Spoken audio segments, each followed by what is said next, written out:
Stanford University. Good evening. For those of you who don't know me yet, my name is Walter Scheidel. I'm the chair of the classics department here at Stanford. And it is on behalf of our classics department that I would like to welcome all of you to this year's or this fall's Lawrence Eitner Lecture, part of a lecture series which is hosted by the classics department, designed to promote, to publicize classics and classical scholarship to a wider audience, including the general public. So I'm very happy to see lots of unfamiliar faces in the room, which is exactly what we have been hoping for.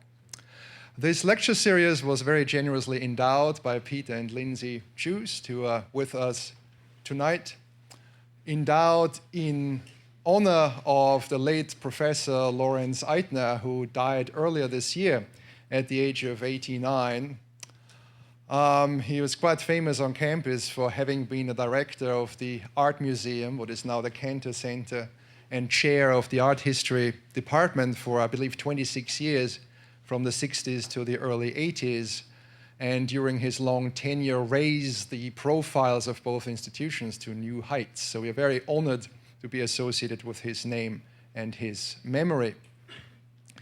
Tonight's speaker is Sir Geoffry Lloyd, formerly Professor of Ancient Philosophy and Science at Cambridge University, and also formerly Master of Darwin College, Cambridge. So it's actually quite fitting that he should visit in this Darwinian anniversary year, 150 years after the publication of The Origins of Species. And in fact, after giving this talk, he will move on to Galapagos to visit Charles Darwin's last remaining turtles.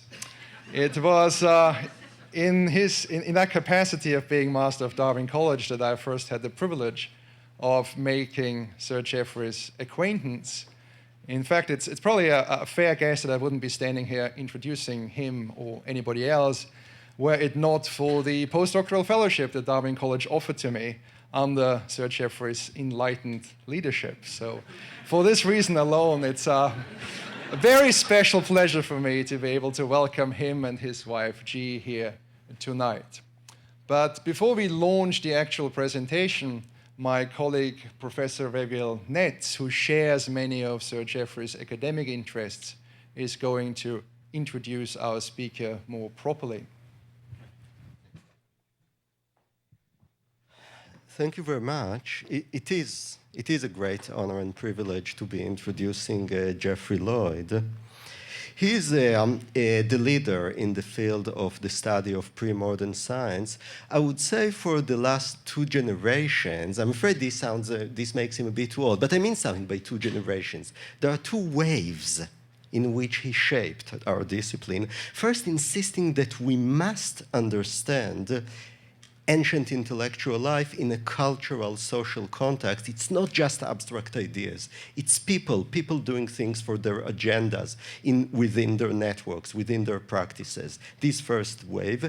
And then another wave coming of insisting upon the fact that we can only understand what made science the way it was in a certain civilization by comparing it with other civilizations and turning the study of pre-modern science into an essentially cross-cultural comparative study, largely focusing on the 2 main sources of the scientific tradition, the Greek and the Chinese. So there are many people in this department, in this campus, whose research directly stems from the work of Geoffrey Lloyd, and we owe a great deal to him. And for this reason, it is, first of all, an honor and a privilege. But it is also a privilege in the following way. It is a privilege to get the opportunity to express one's love and one's gratitude to one's teacher. For this opportunity today. And so I want to say a bit, just a few words, not to make it too long as Geoffrey Lloyd asked me, just a few words about Geoffrey Lloyd as a teacher. There are a few dozen people like me in the world today who studied with Geoffrey Lloyd as their supervisor for their PhD, and we constitute a kind of volume in his collected works, and we owe everything to him.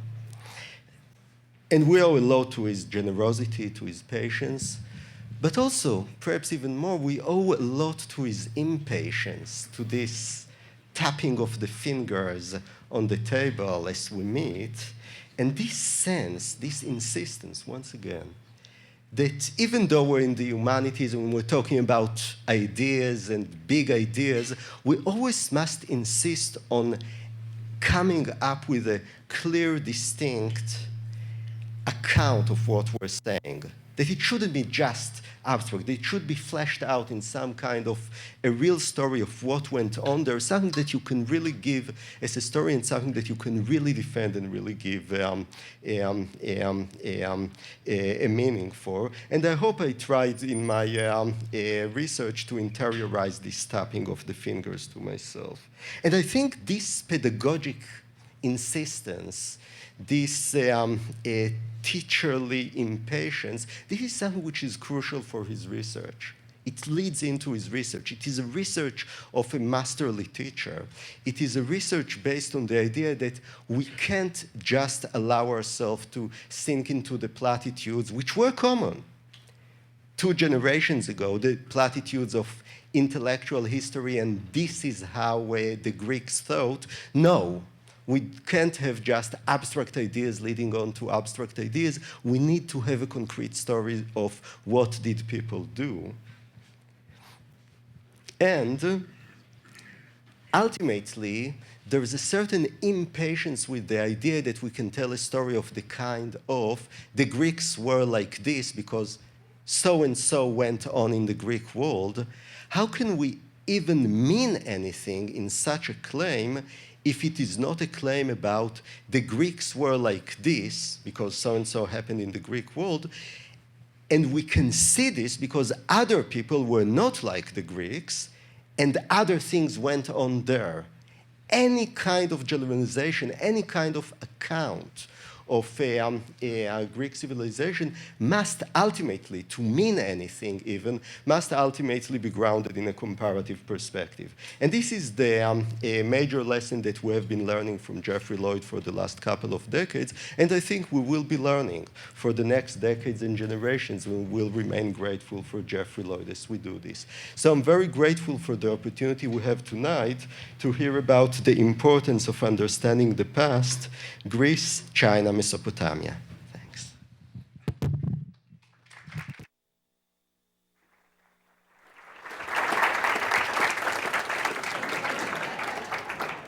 Thank you. Thank you, Walter, and thank you, Ravel. It's lovely to be here.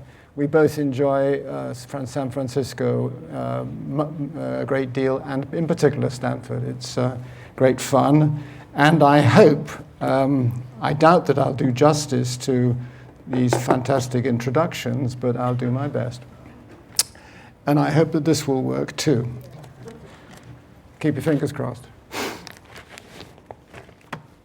In the West, we have long had an ambivalent relationship with Greek antiquity.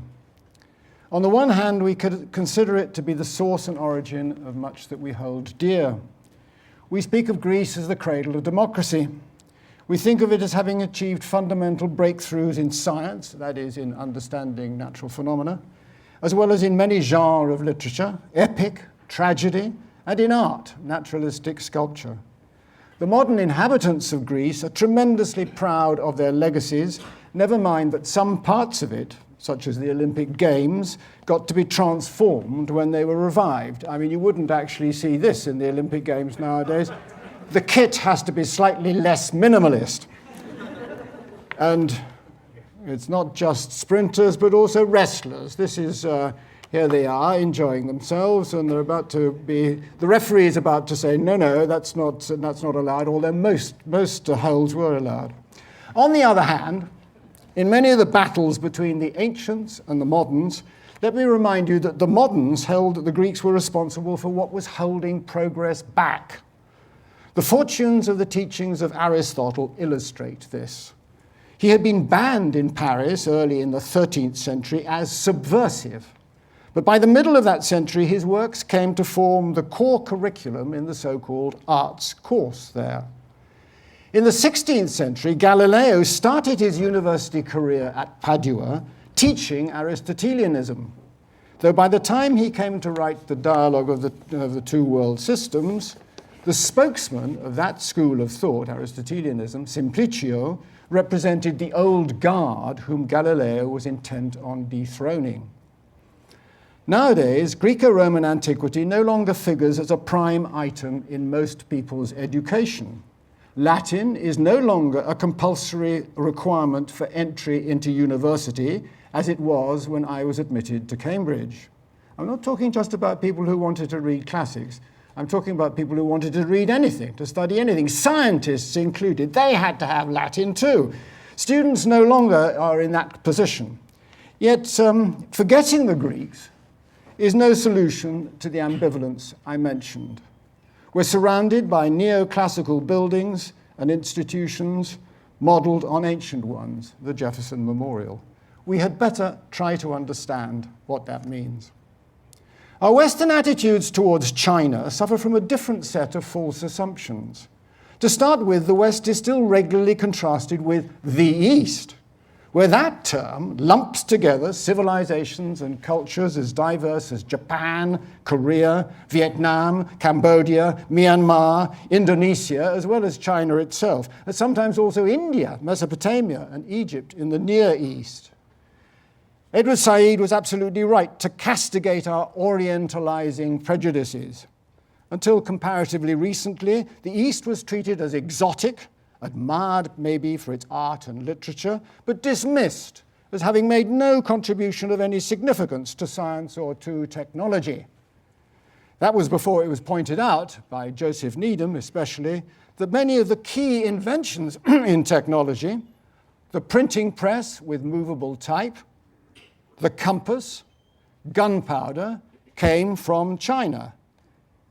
Now, the compass started off life as a ladle rotating on a plate, but they spotted that they call it the south-pointing needle. It doesn't matter whether it's south or north, does it? It's the south-pointing needle. They realized that it had information about the polar axis. It started off life like that. Here's a schema that shows how it would work, and there's the handle pointing towards the south. And that was a Chinese invention long before anyone thought of that in the West. The Greeks knew about the magnetic stone, but they didn't realize that it was an important instrument for orientation. So then the hunt was on to say why the Chinese didn't have a scientific revolution.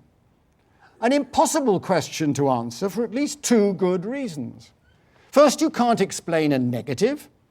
Secondly, there's a deep-seated unclarity about just what we mean by that term, scientific revolution. Was there just the one? And which one was that? Is what happened in the 16th century the key, or the 17th? And what about the 15th? And some even want to argue that what the really important developments took place much earlier in the 13th century, when the studies undertaken in the universities of Paris, Bologna, and Oxford laid the foundations for all subsequent developments. Is the term revolution an appropriate one for whatever conceptual changes we choose to privilege in any case? Political revolutions are datable historical events or include them. Scientific revolutions don't involve anything like the same total and abrupt transformations. There never was the storming of the Bastille. Here's Delacroix's symbol of the French Revolution. And of course, nothing like that is appropriate for scientific revolutions.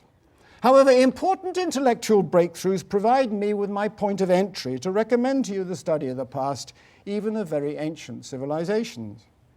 I shall endeavor to use Mesopotamia, China, and Greece as foils to highlight the distinctive characteristics of each. It is by comparing and contrasting, in fact, that we can hope to make some progress in understanding and throw some light on what it is worth preserving from each, that is, the lessons that each have to teach us. My argument will be that the strengths of ancient Greek civilization are in some ways the mirror image of those other two civilizations. To put the chief point very roughly, crudely indeed, The Greeks allowed individualism to flourish in every field of endeavor, but they only developed weak state institutions to support individual efforts, in science and technology especially. China and Mesopotamia, by contrast, had extremely powerful central institutions, but allowed the individual much less freedom of maneuver. My further claim is that nowadays, we need to combine those different strengths, despite the fact that there's obviously a tension between them, between allowing individuals free rein for criticism and innovation and ensuring that state support is available. In my view, the study of ancient civilizations can provide an important resource for us in our attempts to think clearly about what we need to do to get the balance right. Excuse me, I have to drink a bit of water from time to time.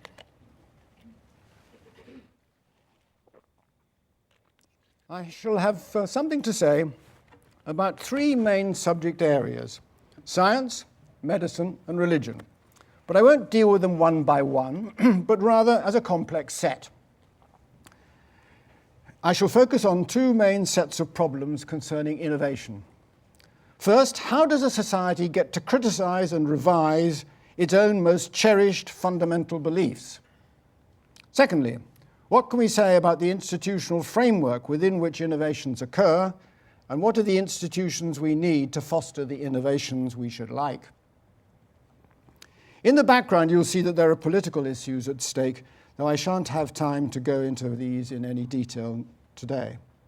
I'm not suggesting, of course, that the past provides direct solutions to the problems we face today, whether in the government of individual states or in regulating relations between them.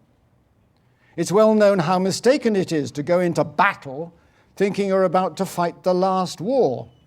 In World War II, the French assumed that to make their country impregnable, all they had to do was to fortify the Maginot Line. But Hitler outflanked that, and his panzer divisions made World War I trench warfare a thing of the past. Thank goodness. But the past can help us to think clearly about what needs to be done and what the consequences of different courses of actions may be.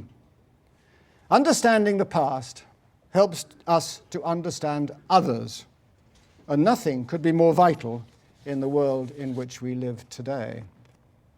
One of the most important early transformations in worldviews for which we have detailed historical evidence occurred first not in Greece nor in China, but in Mesopotamia. I contrast changes for which we have historical evidence with those where that is not the case. No doubt what happened when settled agriculture first developed and when cities were first founded was even more momentous, as the archaeologists and prehistorians will insist. But we don't have contemporary original texts that describe those events, whereas in the one I'm concerned with in Mesopotamia, we do. That is, we have extensive documents covering the study of the heavens. Here's a cuneiform tablet. Difficult stuff to read.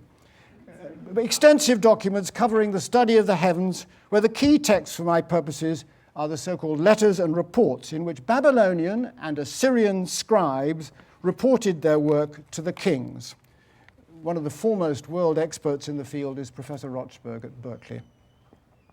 We can trace developments in the techniques and range of the predictions that they attempted. In the classic compendium known as Enuma Anu Enlil, on which the scribes were trained, we find many correlations between celestial and terrestrial events. That text was put together sometime between 1500 and 1200 before the Common Era, but it incorporates even earlier material. So the texts talk about correlations. For example, if so-and-so, that's the sign, then so-and-so, the interpretation which was also known in the scholarship as the verdict. If the planet Jupiter approaches the constellation Crook, the harvest at Akkad will prosper. But in the letters and reports, there was sometime in the 8th or 7th century BCE a shift in what was being predicted. No longer just events on Earth, harvests in Akkad, but also the astronomical events themselves. The scribes came to be in a position to predict, for example, when a planet would become visible after a period of invisibility, and even lunar and solar eclipses. There, the first step was to spot that lunar eclipses only occur at the full moon, solar ones at the new moon. That narrowed down the period of possibility. But by dint of tracking actual occurrences over many years, they came to be pretty confident not just over whether a lunar eclipse was possible, but on whether one would occur. It was more difficult to get solar eclipses right, since they're visible only from a narrow band on the Earth's surface, but they had a fair stab at them too. That was a truly staggering achievement. Note that it only happened because they were already into the predicting game. They desperately wanted to know whether the harvest at Akkad would prosper. But observing the heavenly bodies, they discovered that there were regularities that enabled certain phenomena to be predicted. That Mesopotamian breakthrough took place within an existing program of observation. There is nothing in our evidence to suggest that the scribes responsible went all out to overturn accepted beliefs. In particular, they still believed that the heavenly bodies are gods. They saw their work as continuing the tradition of the canonical text I mentioned, the Enuma Anu Enlil. But sometimes ancient innovators were dead set on a radical program of reform.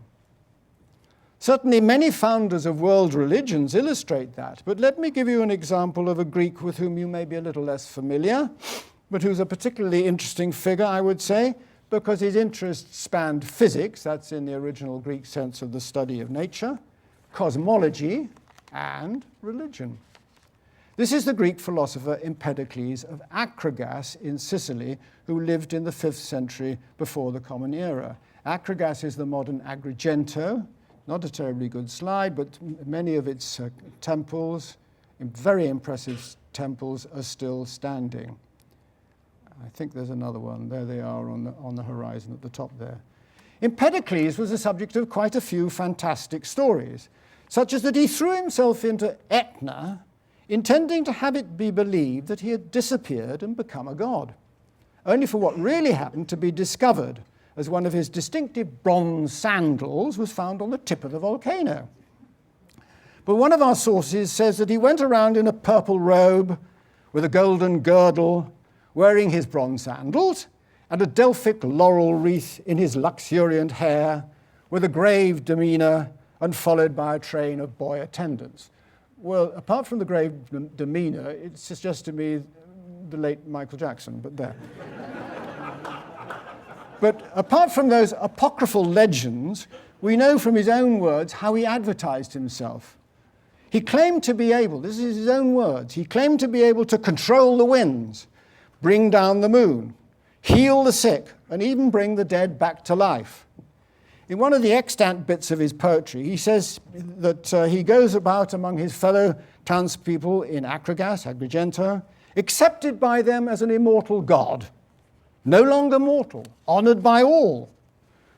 Well, what's remarkable about this man is, as I said, his combination of interests. He proposed a physical theory based on the 4 elements, earth, water, air, and fire. Indeed, he was the first philosopher to introduce a term to express the idea of an element, that is, the simple fundamental constituents of which other material objects are composed, though his term for that was not element but root. Then he also undertook quite detailed explorations of physiological processes such as respiration and vision. But all of that was combined with radically innovative religious ideas. The belief in the transmigration of souls, metempsychosis, had been introduced already by Empedocles' teacher, Pythagoras. But that was now combined in Empedocles' philosophy with a clear prohibition against taking life in any form. Pythagoras may have been a vegetarian, but the evidence on that point is conflicting. Empedocles' own poems put it beyond any doubt that he saw taking any life as a sin. The major divinities in his system are his cosmic forces, the 4 elements, and the 2 powers that combine them and separate them, namely love and strife. And love was certainly very unlike the recognizable, if dangerous, anthropomorphic Aphrodite. I can't resist. Aphrodite, this is the Ludovisi throne, and that's the Aphrodite of Cnidos. Aren't they stunning? But of course, Empedocles' love wasn't anthropomorphic. It was an awesome cosmic force.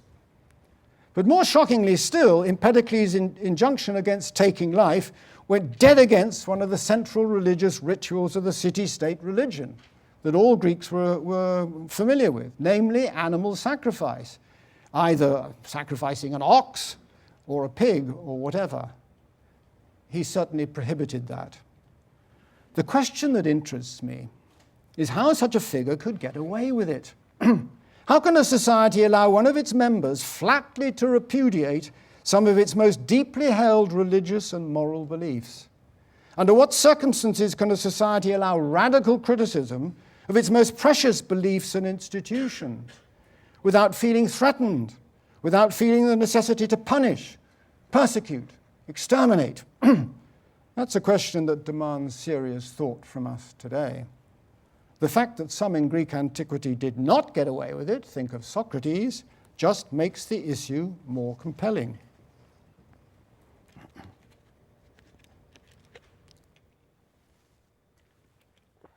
It's easy to ask fundamental questions like those, but extremely difficult to answer them. I shall have a shot at some suggestions in a minute, but first I want to introduce some more material from my third ancient civilization, China, where again I shall concentrate on some of their astronomical work from the period down to the end of the Han Dynasty in the 3rd century of the Common Era. As in Mesopotamia, the study of the heavens was of special importance in China. The emperor ruled by virtue of what was called a mandate from heaven. He was the pivot on which the cosmic and the political order depended. But if something was amiss with either, untoward events in the heavens, rebellions on earth, that was taken as a sure sign that his mandate was under threat and might even be coming to an end. So it was essential for him to know what was going on in the heavens. In the first place, to ensure that the calendar was right and not getting out of step with the seasons.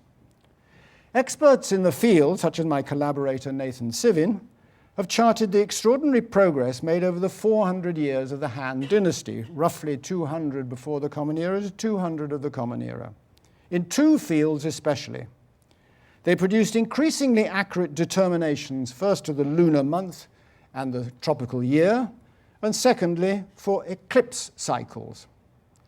Interestingly, many Chinese tended to assume that the fundamental celestial parameters were not constant.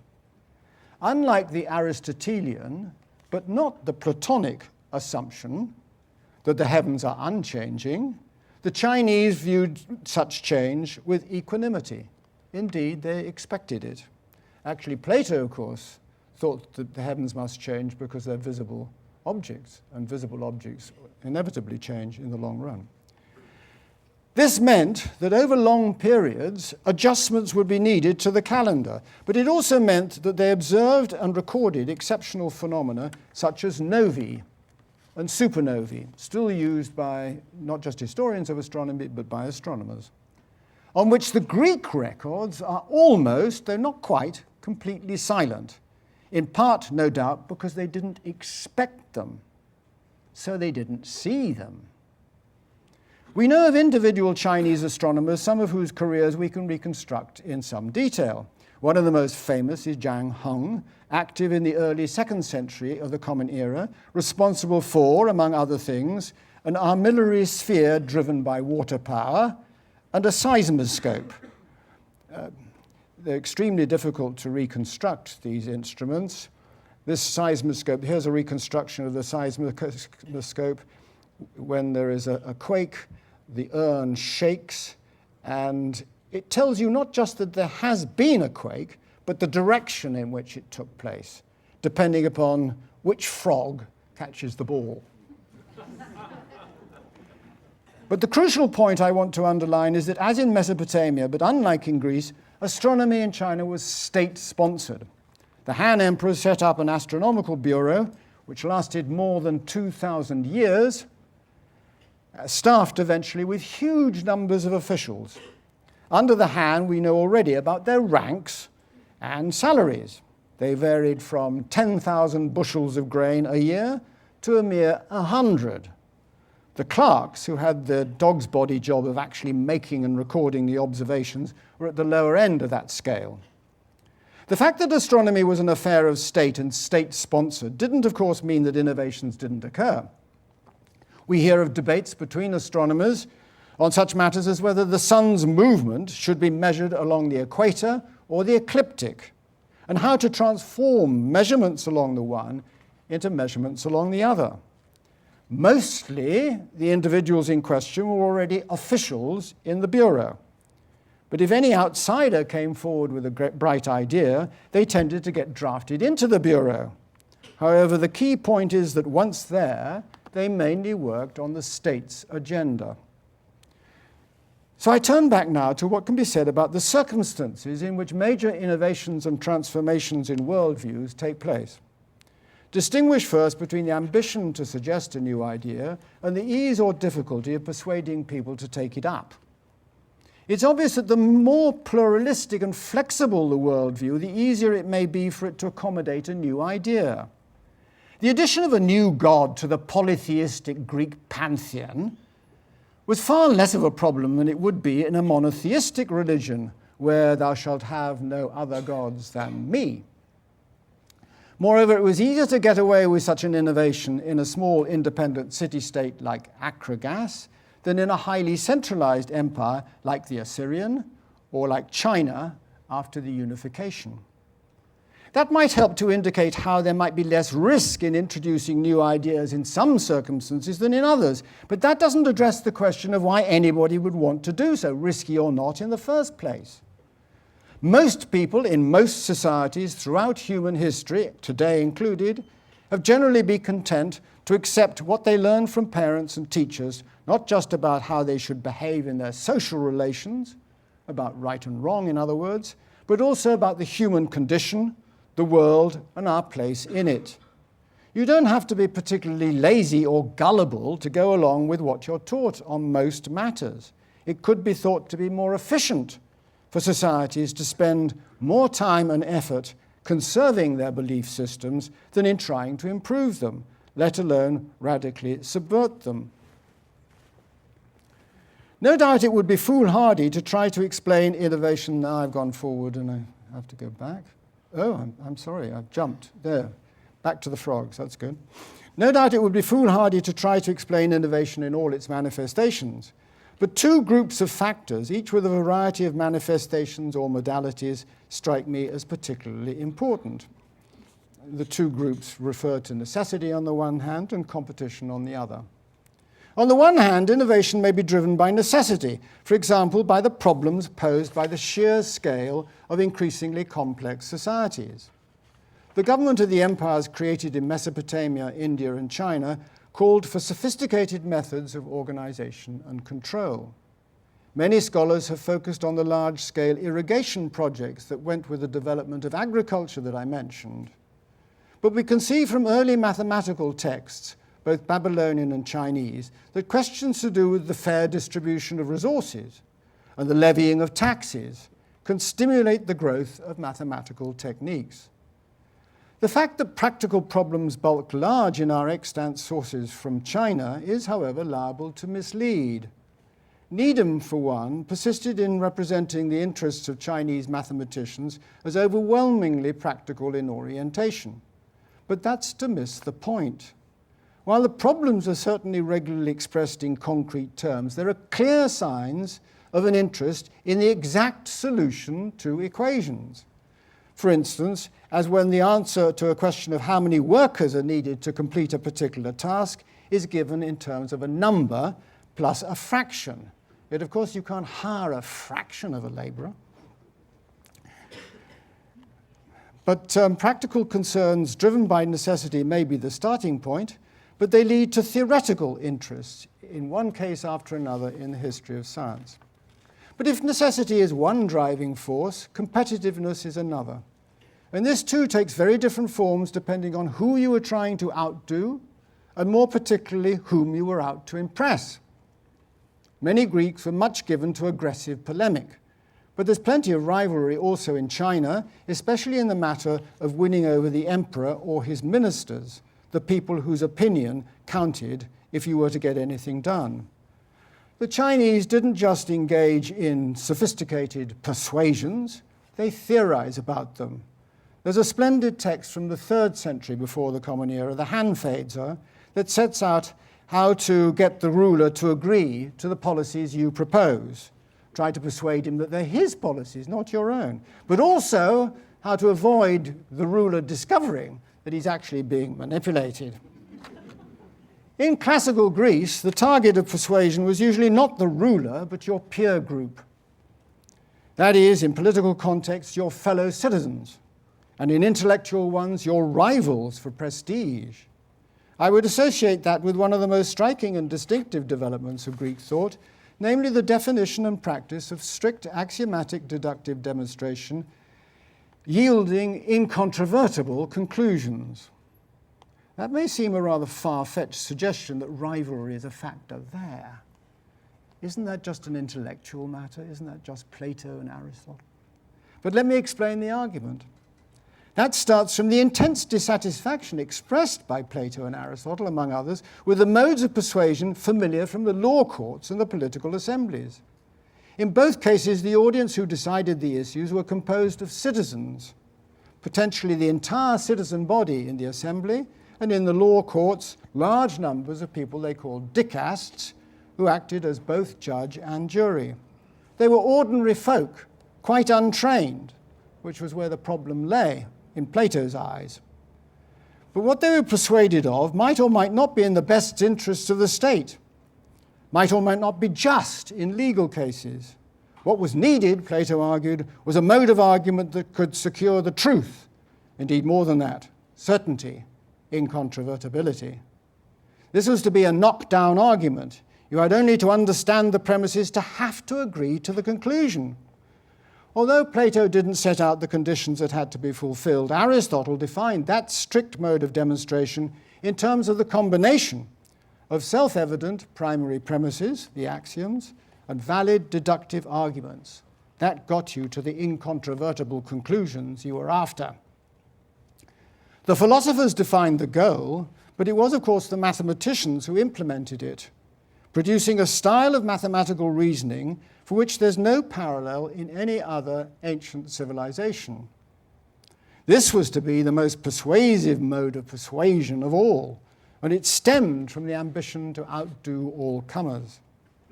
The Chinese never went for incontrovertibility, rather than simply the truth, or with what worked.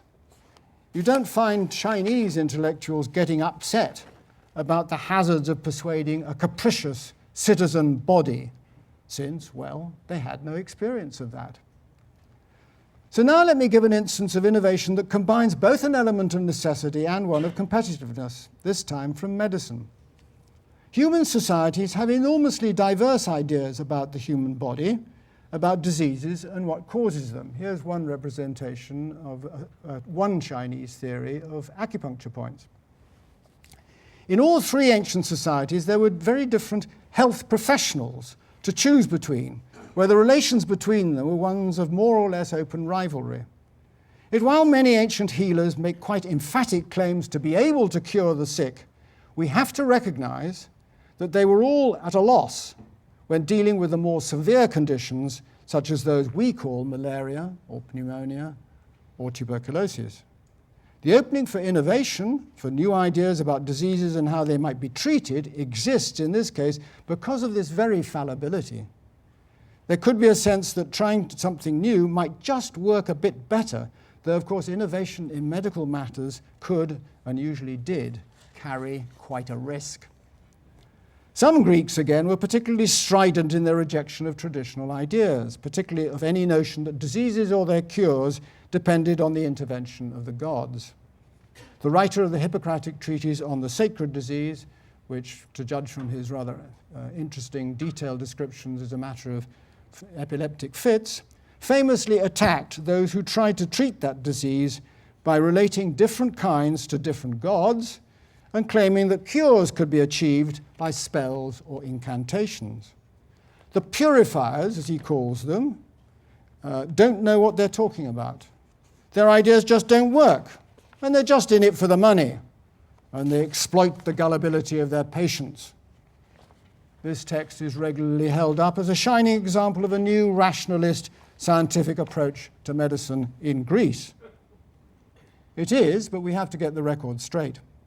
First, that doctor himself was in no position either to explain what caused epilepsy or to cure it. He says that every kind of disease can be cured by diet and regimen, but that is, let's face it, just wishful thinking. Note too that when he destroys the belief that the gods were at work, he deprives his patients of one possible source of consolation. If you believe that you could get on the gods' good side once again by prayer and sacrifice, you might well get some comfort from that. In fact, the shrines of Asclepius continued to do a roaring trade right down to the end of antiquity, reassuring their patients that they could enlist the gods' support and would get better. And those patients included not just ordinary people, but members of the literate elite, such as the famous orator Aelius Aristides in the 2nd century of the Common Era. He tells us he put far greater trust in Asclepius, whom he describes as his saviour, than in mere mortal physicians. Quite a lot of the time he lived in Pergamum, where there is a fantastic Asclepieion, shrine to Asclepius. You can see there's some temples in the background, and Aelius Aristides, they come into the story because Aelius Aristides is told by the god when he has a fever that he must run around the temples naked 3 times. He was a hypochondriac, but like many hypochondriacs, he must have had an iron constitution. This is the theatre at Pergamum, and Pergamum was a great success story. On the other hand, if you believe the Hippocratic approach, you might be deprived of one source of comfort, the support of the gods, but you were relieved of another source of anxiety, namely that the diseases you were suffering from were sent by God as punishment for your sins, or for those of your forefathers. But given that the Hippocratics had no effective treatments for many acute conditions, they had to persuade their clients that theirs was at least the right approach, that the naturalistic approach would eventually be able to deliver cures, even if it couldn't do so right now. The real battle here was not one between medical systems, it was rather between psychological attitudes. But that doesn't detract from my original point that in the matter of disease, since doctors were always fallible, there was always the possibility of revision, where brave souls would be prepared not just to question received opinion and to produce new theories, but to try out new remedies. Note that these doctors had no well-established positions in lavishly funded institutions such as the Chinese Imperial Bureau, let alone anything we would recognize as the predecessors of modern hospitals. In fact, since there were no medical degrees as such in any ancient civilization, there were no officially recognized qualifications that doctors could point to in order to justify their right to practice. All they could do is say who they had studied with and what their own practical experience was, and the latter was, of course, very much a matter of subjective interpretation. That helps surely to account for some of the stridency of the Greek polemic with their rivals. So I turn now to the question of state support in ancient scientific research. In astronomy especially, the contrast between Mesopotamia and China on the one hand, Greece on the other, is striking. In the first 2 civilizations, astronomy was, I said, an affair of state, but Greek astronomers had very much to go it alone. Eudoxus and Callippus, 2 famous astronomers from the 4th century before the Common Era, were responsible for excellent work in the determination of the length of the tropical year. But they held no official position, and their results were only half-heartedly implemented, even in Athens, which was the state where they lived. The advantages and disadvantages of the 2 kinds of setup, strong state support and its complete absence, are, I suggested, the mirror images of one another. With state support, the astronomers in Mesopotamia and China tended to have to work to the state's agenda, but they had regular employment, and in China especially, teams of assistants. With no such help or recognition, the Greeks were far more at liberty to propose their own agenda, but had to earn a living as best they could, mostly, in fact, by casting horoscopes. They're still quite popular today, aren't they? And here is one that an ex-colleague of mine, a specialist in the field, Tamsin Barton, drew up for Prince Charles, where it was more than 20 years ago, where she inferred that Prince Charles was likely to have difficulties in his love life. And that was before the divorce with Diana, let alone her tragic death. But there's plenty of flexibility. If you know how to play the game, you've got all sorts of possibilities. The main alternative was teaching as a way of earning your living, or for the sophist to do the rounds and give lectures in various cities. They were called epideixes. No PowerPoints, of course. Among the crazy ideas Greek astronomers came up with was the highly counterintuitive hypothesis that the Earth moves round the sun. Aristarchus was the first to come up with the heliocentric hypothesis, but even before him, in the 5th century before the Common Era, a chap called Philolaus had suggested that the Earth is just another planet, moving not round the sun, but round what he called the central fire. But it is a planet, and it moves. Heliocentricity was turned down not because it offended the authorities, but because the astronomers themselves couldn't accept it. If the Earth rotated on its axis once every 24 hours, as it was necessary to assume for the hypothesis to work, you could expect that to have dramatic effects on the Earth's atmosphere. You'd never get clouds moving eastwards, Ptolemy said, because they'd always be being anticipated by the movement of the Earth itself. Well, now, I'll take another glass of water, and we're getting towards the denouement.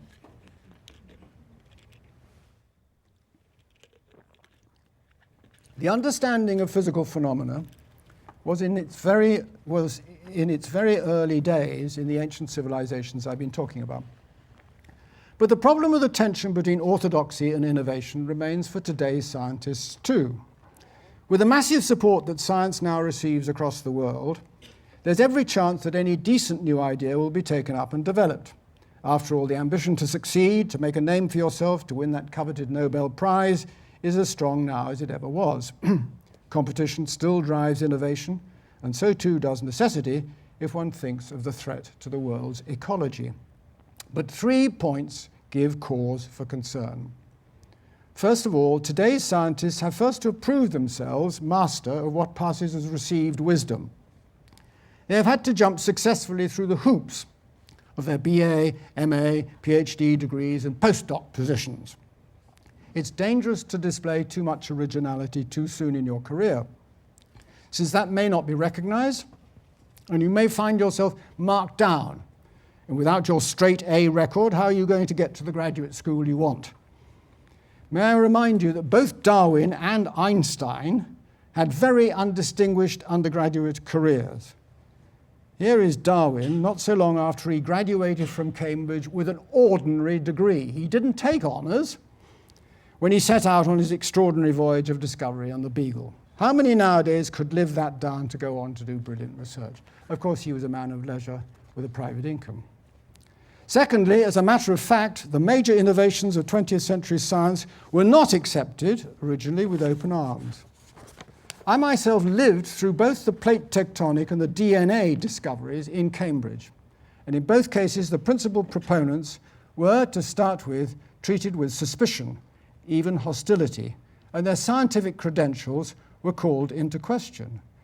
That applies also to both to Crick and to Watson.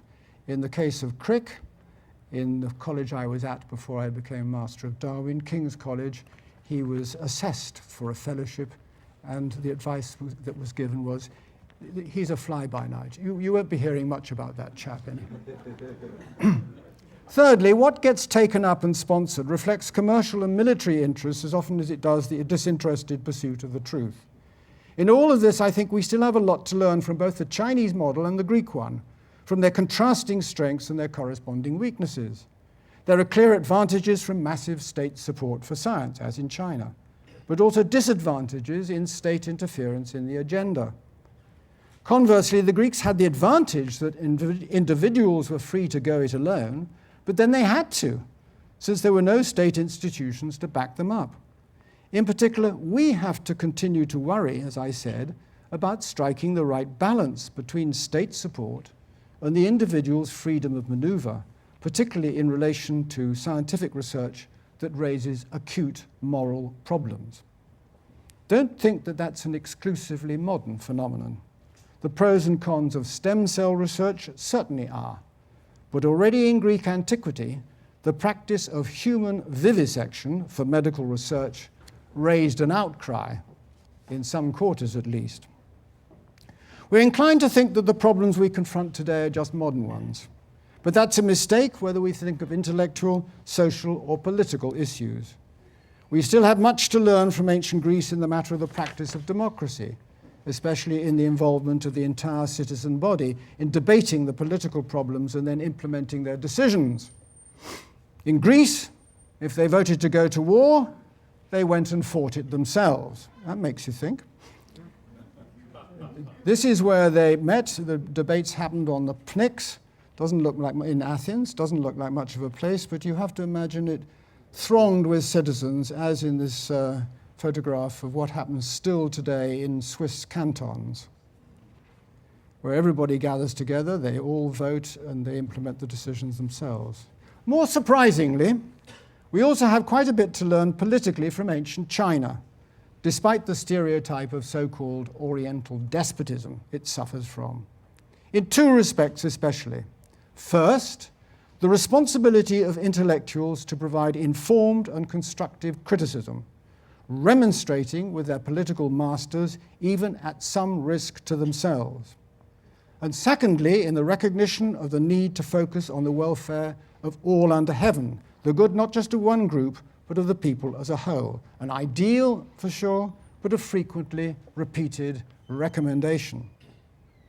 We are, after all, nowadays, undoubtedly all in it together, whether we think of ecology or of international peacekeeping. The shock of 9/11/2001 was that you were suddenly faced in your own homeland, never before directly attacked in such a way, with a war that had not been declared, by groups that you knew very little about at the time, for reasons that you simply could not fathom. I was in Beijing at the time, and the sympathy felt by the Chinese was heartwarming.